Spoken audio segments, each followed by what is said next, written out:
chicos y chicas, de las preguntas que hicimos ayer, tenemos que separar unas preguntas que sean para personas que hayan emigrado a América Latina y otras preguntas para aquellas personas que no hayan emigrado, pero sí que tengan relación con los trabajos relacionados con el agua, bien sean pescadores o mineros o canaleros, ¿de acuerdo?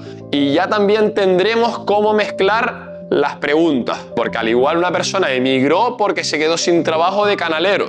La pregunta podría ser, ¿fue agradable cruzar el Atlántico para llegar hasta América? Lanzamos una pregunta y ellos a contar y a contar. ¿De acuerdo? Venga. Oye chicos, ¿y si al finalizar las preguntas le podemos preguntar que si la persona considera si antes eras más feliz o ahora? ¿Por qué no le preguntamos eso al final? Creo que en esa época se lo pasaba mejor porque eran niños y jugaban y se lo pasaban bien. Acuérdense también, chicos, que no solamente trabajaba con las tajeas. También vamos a entrevistar a Dámaso, que lo vamos a entrevistar hoy, que era pescador. Recuerden, hoy vamos a preguntarle a Carmen preguntas sobre la migración. También vamos a entrevistar a Dámaso. Dámaso es un pescador de tierra. Son trabajos relacionados con el agua. El agua del mar o el agua dulce para comer y lavar la ropa, cocinar y demás. Ahora está tan de moda el mar de Leva, pues al igual, una preguntita de cómo se vivía antiguamente el mar de Leva en Garachico. David, yo hice una pregunta de la pesca, que si era mejor ir a pescar por la noche o por la mañana por las mareas.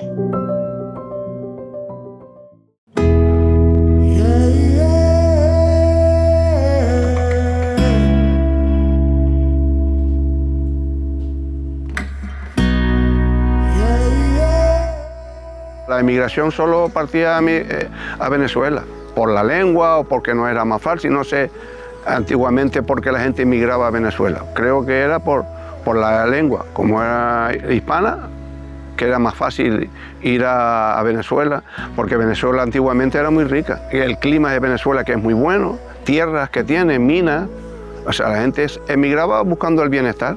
Por la calle iba yo diciendo cabrón, cabrón, cabrón al hombre. Y menos mal que fue la ángel de la guarda que me ayudó. Le decía yo así a mi madre, ¿no? Porque le dije, don Adriano, deme carbón, porque vivía tan nerviosa. Y él verme nerviosa como estaba, me pachó a mí la primera y me vine para mi casa. Pero yo le dije a mi madre, no me mande porque voy a decir al hombre otro día que vaya y le voy a decir cabrón o algo. Entonces mi madre dice, no vayas mi niña, que yo voy. Trajo un motor japonés, que era japonés, de gasoil, aquí era una maravilla. Se lo colocamos al barco, el primer día eran las 9, le dije, vamos a ir a probar el barco para abajo. Y dice, vamos. Le dije, no, pero vamos a meter la pandora de vieja dentro, nos vamos a ir de aquí a Los Silos, al puesto que tenemos allá abajo, a ver si comemos un par de días allí y venimos. Cuando salimos de la playa, entonces le doy media vuelta, aquello arranca de media vuelta, ve el barco caminando, yo así, mirando a mi padre, mi padre mirándome a mí. Y cuando veníamos para arriba, que terminamos de pescar, cogíamos un par de peces para arriba, cuando llegamos ahí, dice, Chago, esto no te lo pago yo nunca a ti, nunca te lo pagaré. Yo me vine a poner unas cholas cuando tenía 15 años, pues no había nada. Y para comer, claro que comíamos, plátano guisado. Mi madre por la tarde cogía un saquito y iba por las piñas, por las huertas y cogía 2 o 3, un par de plátanos y los traía y los guisábamos. Y juntábamos leña y le echábamos al fuego para hacer la comida. Y el caldero era negro como un tiza porque no había cocinilla, ahora hay cocinilla y de todo. Mi marido fue una vez y se iba a embarcar y yo no sé lo que le pasó, que él llegó hasta el Roque, llegó, yo no sé, retrocedió para atrás, le cobraron el viaje, pero después yo no sé lo que fue lo que pasó, que lo retrocedieron para atrás y se vaya a Santa Cruz, que nosotros hacemos señas en el Roque y se va a Santa Cruz, pues le mamaron el dinero. Y no se embarcó. Eso eran unas trabandistas, yo no sé qué, para que se marcaban por el trampero porque les costaba barato. Entonces le dije a mi marido, digo, mira, lo barato sale caro. Y se quedó mi marido en la casa y no se embarcó. Digo, pues tenía que quedarse aquí para que trabajara y criara a sus hijos, que en ese tiempo teníamos los 8 hijos. Una noche cuadró que fuimos así otra vez y un pescador le dio por la cabeza de coger una vara y preparar un harpón. Y entonces cuando vino el pez a rascarse al bote, este señor le dio un harponazo al pez, lo deja herido y así mismo le manda al barco que casi lo manda al fondo. Y todos para tierra huyendo, porque si no los había matado a muchos de ellos.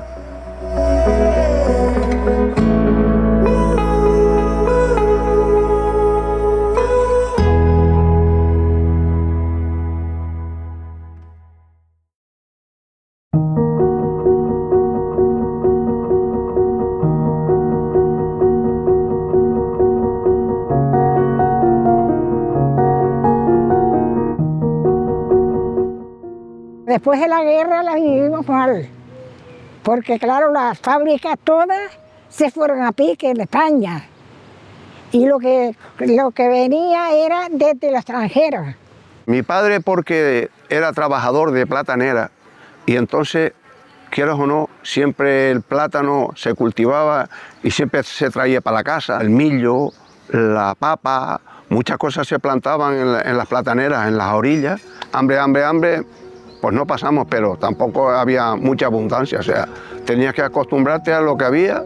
Si se hacía un potaje, pues hasta que no se durase, se terminara el potaje, estábamos comiendo potaje. Criábamos animales, vacas, 6 vacas, y después íbamos a la ladera, 3 razas de hierba, para echarle de comer. Por la mañana él ordeñaba la vaca, cogía como 15 litros de leche, una cántara así, grande, y la traía yo aquí al Majuelo, descalza, porque no había nada. Nos daban a la gente más necesitada, veníamos con un bolsito y nos daban pues aceite, azúcar, algún arroz, que eso creo que venía de Holanda o algo. Raciones de millo, 5 kilos para hacer gofio. Y íbamos a la máquina a moler, a tostarlo y a molerlo. Y veníamos a las 5 de la mañana para tener el fisquito gofio para poder comer. Era un poquito mayor que tú.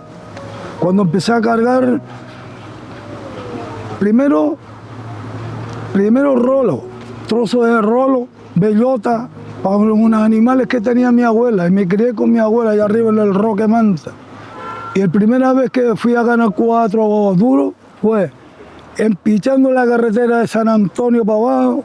Empecé a trabajar descalzo sobre la china, me dicen. Yo lo escapé mejor porque tenía siempre 2 menores. Y siempre por los menores daban el doble.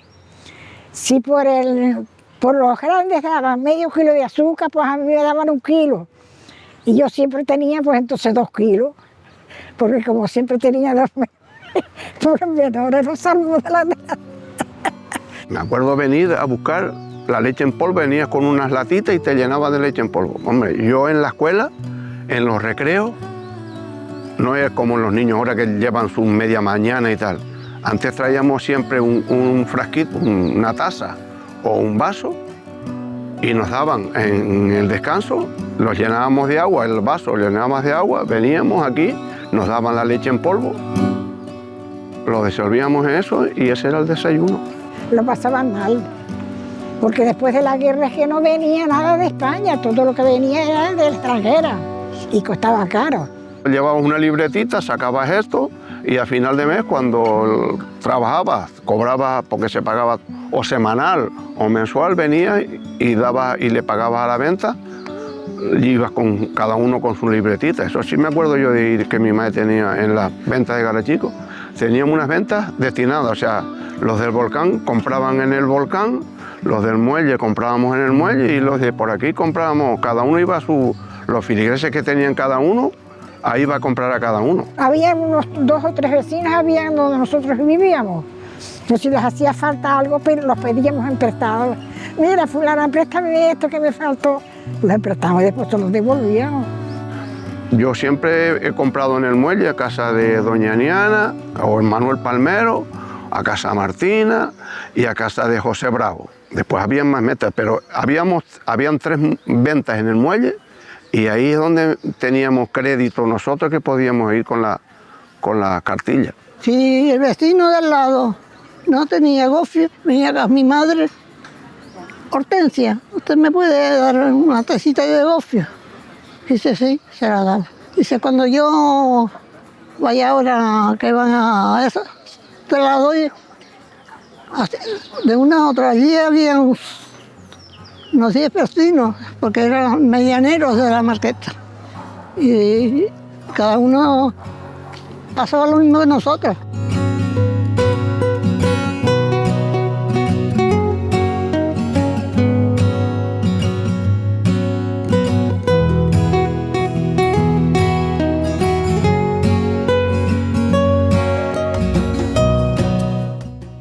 La cal saldría de mina y llegaba aquí en los barcos. Los barcos tenían el pescante que todavía se conserva allí, echaban abajo, llenaban aquello de cal, las volvían a traer y eso iban en camiones hacia la calera que había aquí. Habían 2 o 3 caleras, y allí se quemaba la cal, se ponía y después la gente iba a comprar allí la cal.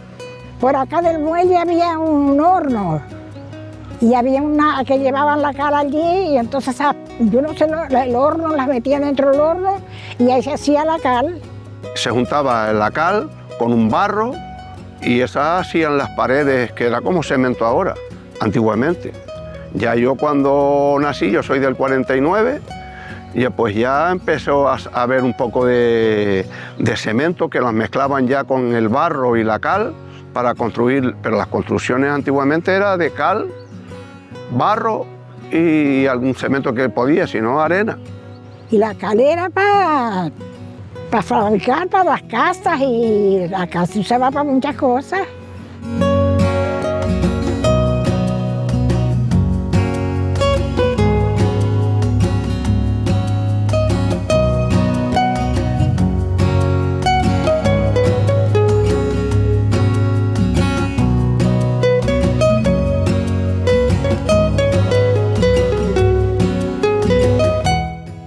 Siempre ha existido aquí agua de corriente, ¿no?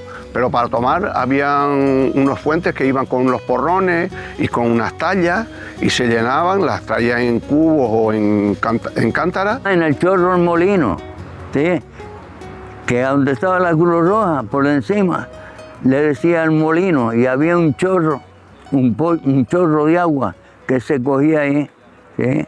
A la subida del volcán había un chorro que la gente iba a poder allí. En el muelle, para la gente de los barcos y la gente que iba a pescar, tenían otro chorro. Y aquí en la plaza abajo otros chorros municipales, que la gente iba a buscar agua ahí para llevarlos para las casas. Eran buenas, el agua era buena porque era de naciente. Ahí daban un chorro ahí para que cogieran el agua, más nada. Ni cogieras una naranja porque si no te daban un esmochazo. Porque no se podía hacer sino lo que era. Cogía el agua, la cargaba y la llevaba a mi casa, pero había un bidón para llenar el agua. Teníamos que salir de mi casa, por donde se suben los coches para ir para las cañas. Por debajo de allí toda una fuente, y allí íbamos con unos barriles. Tenía que taparlo porque si no venían moscas o algo y no te servía el agua. Después vinieron los purrones, ¿eso qué eran? Los llenábamos de agua y bebíamos por el purrón. Y habían choqueras, terrenos que habían y se llenaban de agua y ahí se enterraban los llamitos chiquitos, y ellos iban creciendo y se cogían al año. Ahora esos ñames salen llenos de raíces. Había que coger y con aquello de la podona, los pelaba entre todos y quedaban limpitos, los lavaba. cogíamos con unas bellotas, que era la caspa de los plátanos, y íbamos llenando a los porrones y después los llevábamos para casa y los poníamos colgados al fresco. Esos llames después eran algo de lujo. Era para fiestas, se cogía para las fiestas de Reyes y la Pascua, y eso eran los llames, era lo principal de la mesa. Para lavar tenías que ir a los lavaderos, que dicen arriba, ¿tú sabes dónde son los lavaderos? Pues allí, eso lo rompieron porque hicieron casa, pues allí lavábamos, todas llevábamos la ropa, la lavábamos, la cargábamos y la tendíamos los riscos de la marea, donde dice la puntilla, que está la cruz. Pues por aquellos risquitos tendíamos, y mirando para la mar, porque si se la llevaba a la mar, cuando se secaba la recogía y después te la llevas para tu casa. Una bañera se lavaba la cara y se lavaba ahí el cuerpo, porque no había ducha como ahora, no había nada. Yo no sé, del agua salía de esos riscos por para arriba, salía el agua y viera que le decían al fondo. Y salía un chorro de agua bastante bueno, ¿eh? Y el agua era buenísima, porque dice que el agua que corre filtrada por la tierra, dice que es agua sabrosa, y esa era una agua sabrosa.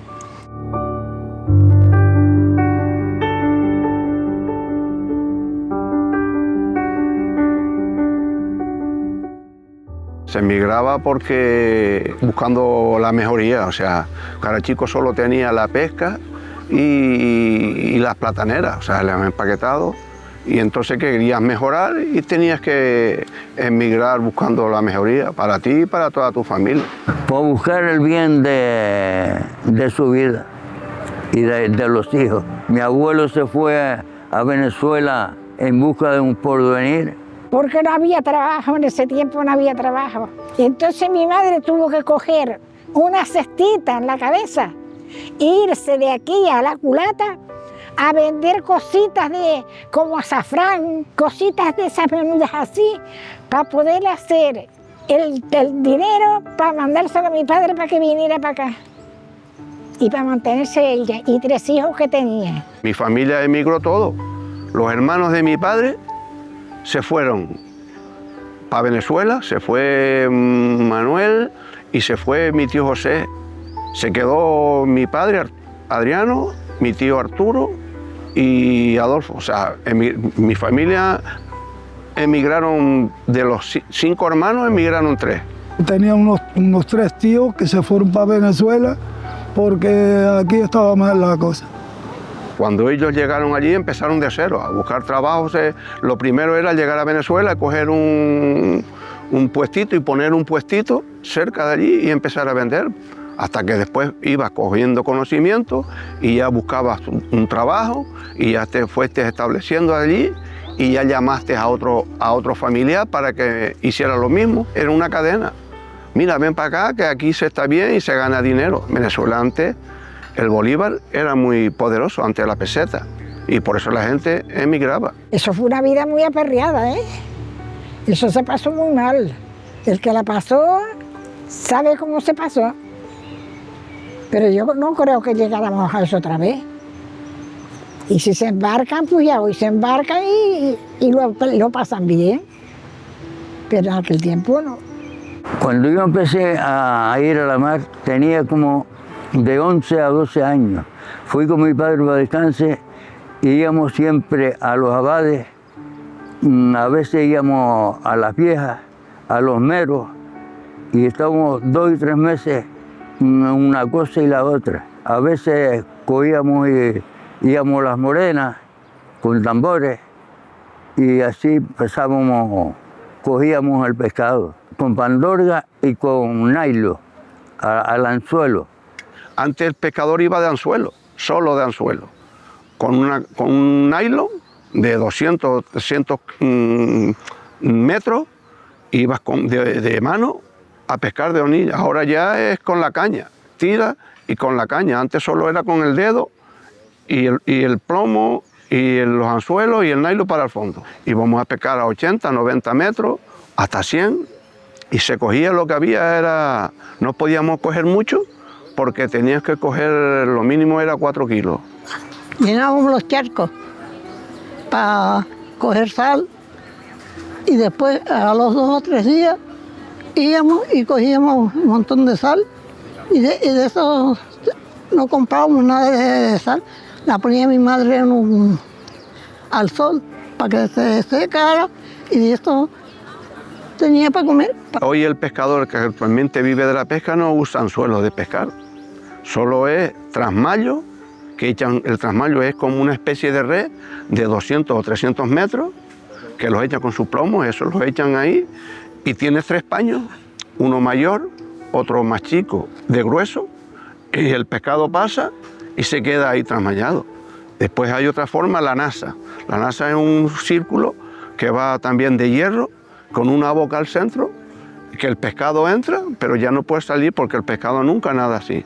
Y el pescado siempre sale así, así, pero nunca para arriba. Entonces el hueco de la nasa está aquí, el pescado entra y todo el pescado le ponen carnada, comida y dentro de la nasa, y eso pesca las horas que tú la dejes pescar en el fondo. La echan por la mañana y van al día siguiente a llevarla y cogen el pescado, lo sacan y lo vuelven a echar en otro sitio. Cuando cogía un mero grande, cogía a mi padre, los partía la cabeza y mi madre hacía una cazuela y hacía un escaldón bueno con un lebrillo grande tenía y habíamos un montón de hermanos, bueno, 11 hermanos, y todos ahí a comer en ese mismo lebrillo. Hasta los sudores salían por la cara para abajo, de lo bueno que estaba. Y así estuve trabajando yo con él hasta los 17 años. Porque a los 17 años entró mi hermano a pescar con mi padre. Y yo fui a trabajar en tierra, un empaquetado. Ya la gente no se levanta como antes se levantaban a las 2, a las 3 de la mañana para ir a pescar con remo, remando para ir a pescar por fuera de los hilos, por fuera de Buenavista. Tardaban 4 o 5 horas, ahora no, ahora ya con los aparatos que hay, tienen sus sondas y saben si el fondo es de piedra, si es de arena, si hay pescado o no hay pescado y dónde ponemos echar la nasa. Mi padre y otro hermano mío los mandaba a coger la carnada a una cueva, a la Coronela, que hay una cueva. Cuando el mar estaba vacío, entrábamos a esa cueva y cogíamos una talega de carnada.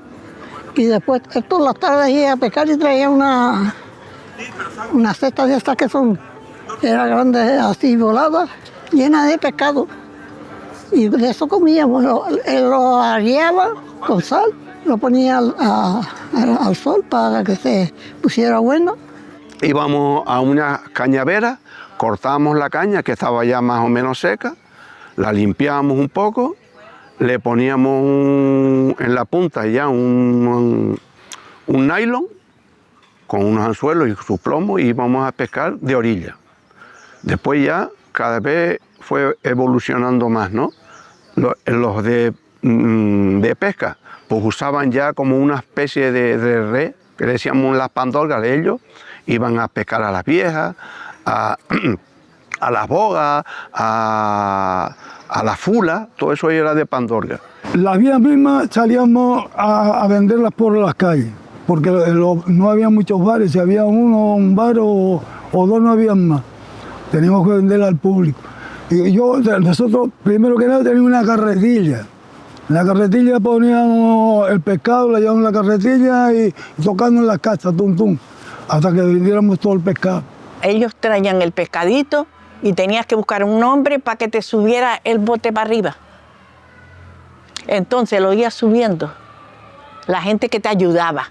Pero el pescado, yo lo cogía, lo ponía en la barquita y se lo vendía. Y después el dinero se lo entregaba a mi suegro. Y dice, no, mi niña, ese dinero no lo cojo yo todo, porque a ti tú tienes tu parte y más que te caíste. Me caí del más viejo, que es pescador también como el padre, para descanse. Desde por la mañana, de madrugada, y llegaban a la casa a las 4 o las 5 de la tarde, porque después el problema era, esos pescadores tenían que vender el pescado, no solo cogerlo. Pues después tenían las mujeres, las que podían mujeres, a venderlo, a salir a repartir por el pueblo primero, y si no vendían en el pueblo, pues lo llevaban a los barrios y a Icó. Lo que pescamos diario lo vendíamos y se nos quedaba algunos, se lo damos a la familia, un pedito para uno, otro pedito para el otro. Nosotros cogíamos hasta 1000 y 1000 y pico kilos y dábamos unos pocos aquí en la escalonada y salíamos nosotros a vender pueblo por pueblo.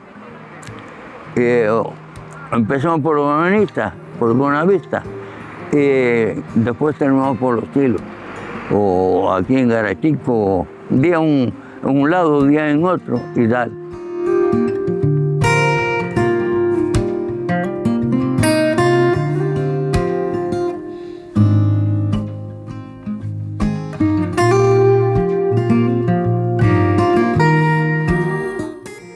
¿Tú sabes lo que es un mar de leva?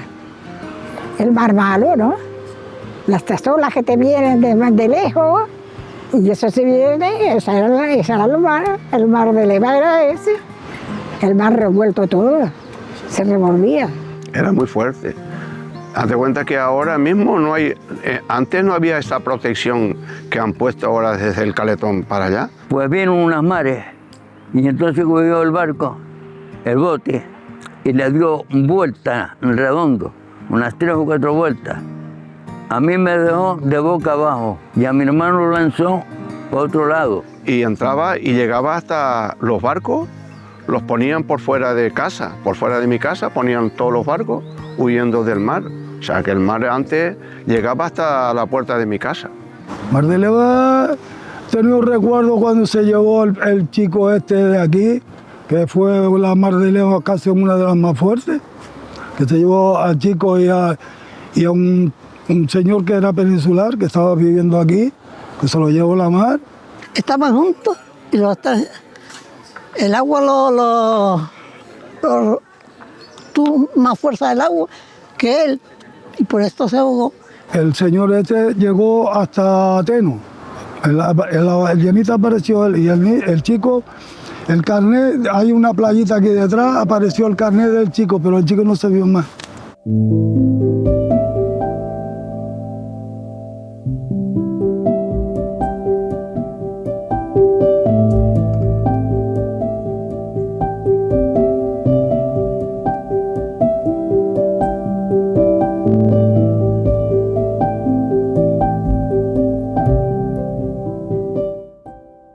Habíamos 6 o 7 barcos viendo a las caballas de noche, las caballas grandes. Entonces, estamos todos encendidos en fila. Y la primera noche dijimos, ¿por qué están haciendo esa maniobra los barcos? Es decir, había un pez malo, grande, y se le atracaba al barco, al bote de uno. Y de cuando se atracaba el pez ese, que viene a la luz, la tendencia del marinero es apagar la luz para que el pez se vaya. Apagó la luz y a otro barco hacía lo mismo. Y así estuvo en todos los barcos. Y cuando eso todo, salíamos huyendo para tierra por el pez, porque los pueden vestir y no teníamos nadie, un motor, más que todo a remo. Con los dientes que tiene, si te pilla, agárrate. Lo bicheramos y le dimos 4 palos con el banco, porque cuando eso era remo, con el banco le peguemos unos chuchazos en la cabeza y lo matamos y por lo metimos adentro. Un pescador le dio por la cabeza de coger una vara y preparar un harpón. Y entonces cuando vino el pez a rascarse al bote, este señor le dio un harponazo al pez, lo deja herido y así mismo le manda al barco que casi lo manda al fondo. Y todos para tierra huyendo, porque si no los había matado a muchos de ellos. Los domingos se comía un poquito mejor. Ya solamente me acuerdo que mi madre me decía, la carne no se puede comer sino los domingos y días de fiesta, algunos que podían. Lo demás era a base de potaje, de sopa, rancho, garbanzas, lentejas, lo que había. Pero la comida ahora mismo, ustedes no se pueden quejar que lo tienen de todas maneras. Para que sepan después, les estoy diciendo para que sepan valorar cómo se vive ahora y cómo se vivió antiguamente. Se pasaron muchas cosas amargas en la mar. Yo vi a mi marido ahogado, porque si, menos mal que pusieron los primes afuera. Ahora te revienta el mar afuera y cuando llega al muelle ya se queda como un río, ¿no te das cuenta? Pero antes era un demonio. Mi marido varaba y yo vi a mi marido más ahogado que venir a mi casa, porque eran los bandos de mar que lo botaban por un lado y para otro, y con 2 palos que eran 2 remos. No había motor, mi niño. Y después me llamó de los hilos, como que ya había varado, y estate tranquilita y lleva a los niños para casa, que no me pasó nada. Ya el barco lo tenía varado en los hilos, pero no se podía varar aquí. Se lo digo a mis hijas, se lo digo yo, que la vida de antes no era como la de ahora, que ahora estamos viviendo como ricos, le dije yo, pero antes se pasaba mucho, sí.